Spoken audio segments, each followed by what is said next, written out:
बिस्मिल्लाहिर्रहमानिर्रहीम अल्लाहुम्मा सल्ली व सल्लिम अला नबीना मुहम्मद। अस्सलाम वालेकुम एवरीवन। उम्मीद है कि सब खैरियत से होंगे इंशाअल्लाह। अल्लाह आपको ईमान वाली सलामती वाली ज़िंदगी अता करे।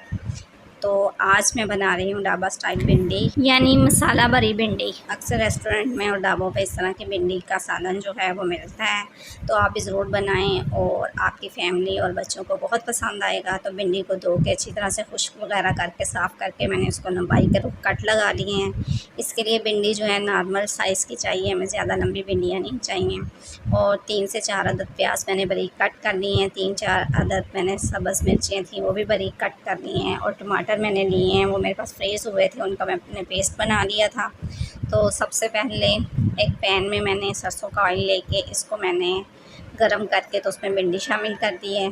और जब भिंडी थोड़ा सा उसको मतलब फ्राई हो जाएगी तो फिर मैंने उसमें एक लेमन बड़े साइज़ का वो इसमें स्क्वीज़ किया है, यानी कि एक लेमन का रस मैंने इसमें शामिल किया है। और 2 से 3 चुटकियाँ मैंने इसमें हल्दी की शामिल की थी और हाफ़ टी स्पून मैंने इसमें नमक शामिल किया था। और ये तमाम चीज़ें शामिल करके मैंने भिंडी को फ्राई कर लिया है। भिंडी के कलर आपकी अपनी चॉइस है, आप इसको ज़्यादा गोल्डन करना चाहें तो कर सकते हैं। और भिंडी फ्राई करके मैंने ऑयल में से निकाल के हम एक साइड पे रख ली है। अब उसी ऑयल में, अगर एक्सेस ऑयल है तो आप इसको निकाल भी सकते हैं, लेकिन मेरा ऑयल मुनासिब था इसीलिए मैंने उसी ऑयल में जो प्याज कटी हुई थी वो मैंने शामिल कर दी है। और अब मैं इसमें नमक हस्बे ज़ायक़ा, क्योंकि मैं पहले भिंडी में नमक शामिल कर चुकी हूँ इसलिए मैं थोड़ा सा ही नमक शामिल करूँगी। और मिर्चें और सब्ज़ मिर्चें वगैरह जो हैं मैंने वो ज़्यादा शामिल की हैं। सुरख मिर्च मैंने बहुत कम शामिल की है इसमें। और हल्दी वगैरह शामिल करके इसको अच्छी तरह से भून लूँगी। टमाटर का पेस्ट भी मैंने इसमें शामिल कर दिया था।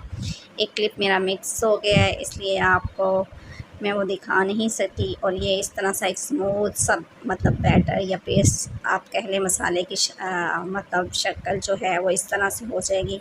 तो हमने इसमें जो फ्राई करके भिंडी रखी हुई थी हमने वो इसमें शामिल कर देनी है।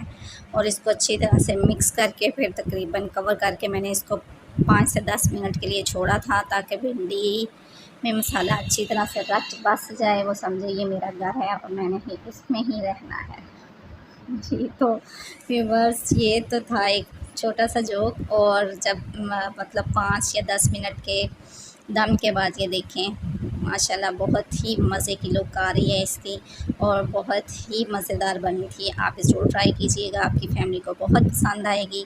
और ये मेरी रेसिपी की फ़ाइनल लुक है और उम्मीद है कि आपको मेरी ये रेसिपी भी पसंद आई होगी। दुआओं में याद रखा करें, लाइक शेयर सब्सक्राइब ज़रूर किया करें। और मिलते हैं अगले किसी वीडियो में, तब तक के लिए अल्लाह हाफ़िज़।